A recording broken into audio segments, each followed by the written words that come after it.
The first phase of a gamete is interphase. This is 90% of its life.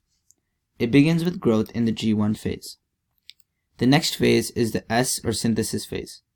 In this phase, the mitotic spindles are formed. Furthermore, the chromosomes and the centrioles are duplicated. The next phase is the G2 phase, which is more growth. The next phase is metaphase. In this phase, chromatids are pulled to opposite sides of the cell.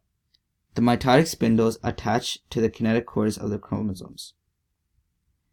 The next phase is anaphase 1. In this phase, the chromatids are pulled to opposite sides. The next two phases are telophase 1 and cytokinesis. During these phases, two daughter cells are formed, with the nuclear envelope reforming. The next part occurs with both daughter cells. All the steps are repeated with different chromosomes. The steps are called prophase 2, metaphase 2, anaphase 2, telophase 2, and cytokinesis. The end result is 4 daughter cells, which are genetically different.